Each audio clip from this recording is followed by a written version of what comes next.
فاكر زمان لما كنت بتتفرج على سبيس تون أو أي كرتون وكنت بتشوف عربية بتمشي من غير بنزين ويمكن كمان من غير سواق. وطبعا كنا بنقول الكلام ده مش هيحصل غير في المستقبل. أحب أصدمك وأقولك أهلا بيك يا عزيزي في المستقبل. كالعادة أهلا بيك في عصابتنا النهاردة. كلامنا عن قسم الأوتوترونكس.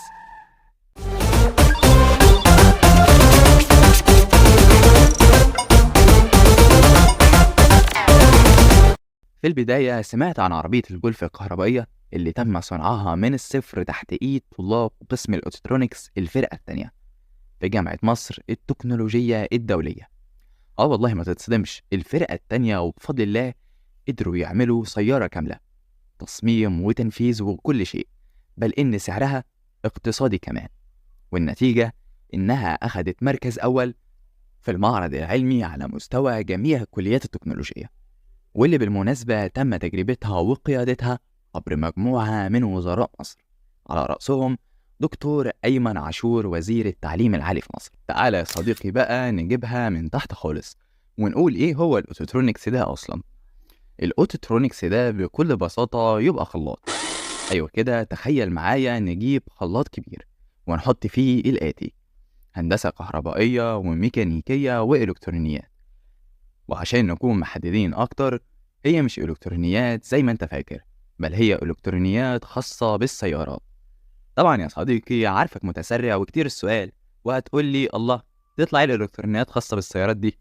أحب أقولك إن الإلكترونيات بتاعت السيارات دي في حد ذاتها شاملة حاجات كتير قوي، زي تصميم وتطوير وصيانة الأنظمة الإلكترونية اللي بنستخدمها في العربيات، زي أنظمة التحكم بالمحرك وأنظمة الأمان وأنظمة الطاقة المتجددة، زي اللوح الشمسي اللي بنركبه فوق سقف العربية، أو التوربيد اللي هو المراوح اللي بتتركب في شبكة العربية من قدام علشان تولد طاقة الرياح. وطبعا أنظمة الترفيه.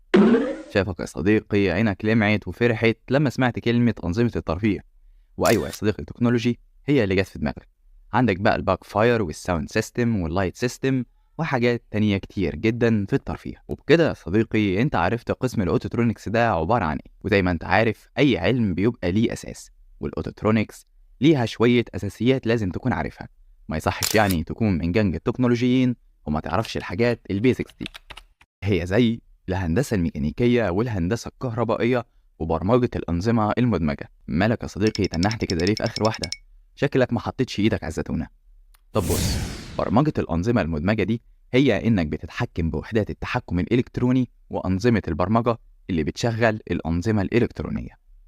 ودلوقتي أنت محتاج تتعلم شوية حاجات كده قبل ما تدخل قسم الأوتوترونكس، ولازم تكون فاهم الحاجات دي كويس جدا علشان دي خلفية علمية مش خلفية تليفون. المهم نرجع لموضوعنا. الحاجات اللي انت محتاج تتعلمها دي زي الرياضة والفيزياء علشان يبقى عندك فهم أساسي للقوانين الفيزيائية والرياضية والإلكترونية، زي قوانين كيرشوف ونيوتن وباسكال والجماعة العلماء دول. ولازم برضو يبقى عندك فكرة عن الإلكترونيات الأساسية عشان تعرف ازاي تعمل الدوائر الكهربائية والمكونات الأساسية. عندك مثلا زي المقاومات والمكثفات والترانزستورز وحاجات تانية كتير. وبما إننا قلنا قسم المستقبل، يبقى في حاجة مهمة جدا محتاج تدرسها. برافو عليك يا صديقي المبرمج، وهي البرمجة. بس برمجة إيه بقى؟ برمجة السي والسي بلس بلس، وده علشان بتستخدم بشكل كبير جدا في برمجة وحدات التحكم اللي في العربيات. وزي ما قلت لك إن الأوتوترونكس ده خلاط كبير فيه ميكانيكا وكهرباء، بس أنت هتدرس الميكانيكا الأساسية علشان تفهم ميكانيكا العربيات التقليدية، علشان تعرف تتعامل مع الجوانب الميكانيكية المرتبطة بالإلكترونيات. لازم بجانب الكلام ده كله تاخد شوية عملي كده. فعندك حاجة زي ورش العمل التقنية اللي انت ممكن تشترك في ورشة منهم اللي بتنظمها شركات كبيرة المصنعة للسيارات أو الأنظمة الإلكترونية. وخلي بالك كمان يا عزيزي إن الورش دي بتقدم فرصة عظيمة جدا، بتخليك تتعامل مع المعدات الحقيقية وكمان تعرف أحدث التقنيات المستخدمة في العربيات الحديثة. طب هتقولي دلوقتي يا هندسة أنا بيتوتي سيكا وهكون مشغول في الكورسات واللازم منه، مفيش حاجة كده أونلاين على الماشي يعني؟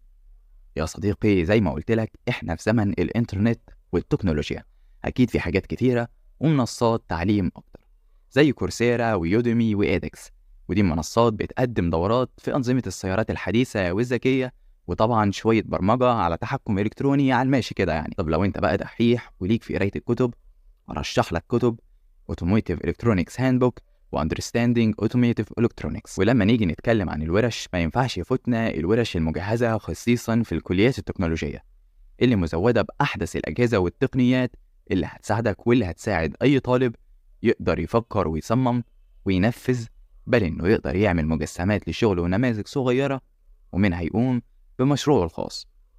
طبعا يا صديقي، عارفك بتحب الفلوس، ومن أول ما فتحت الفيديو وانت عمال تسأل نفسك سؤال، واللي هو إيه فرص العمل وإيه مستقبلها. عندك مثلا ممكن تشتغل في تصميم الأنظمة الإلكترونية للسيارة، من خلال إنك ممكن تشتغل في تصميم وتطوير أنظمة التحكم الإلكتروني أو أنظمة الثبات، واللي هي ال ESP، ودي اللي بتساعد العربية على البقاء مستقرة لما تتزحلق أو لما تاخد دريفت جامد. وكمان بيراقب حركة العربية وتعديل قوة المحرك والفرامل علشان تحافظ على توازنها.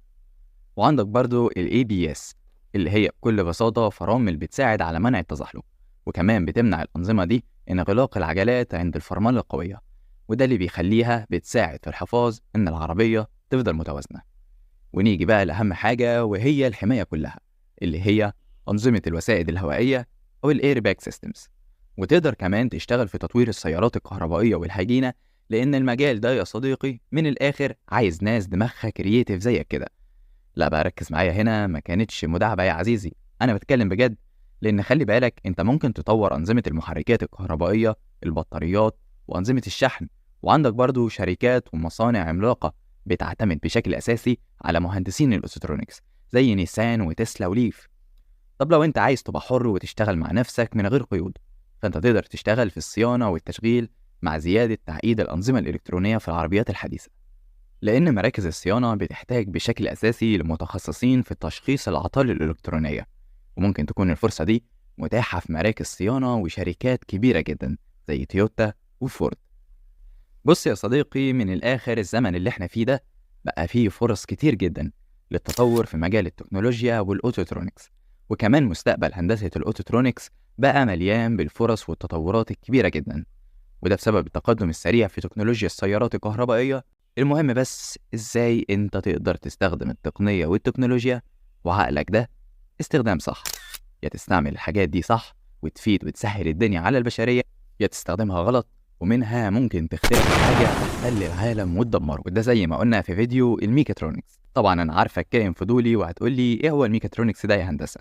هقولك ما تنساش تبص على الفيديو اللي فات لو مهتم تعرف يعني ايه ميكاترونكس، ولو مش مهتم برضه ما تنساش تتفرج على الفيديو اللي فات علشان تتعلم تهتم بعد كده، وعلشان انا ما بعملش الفيديوهات دي لنفسي.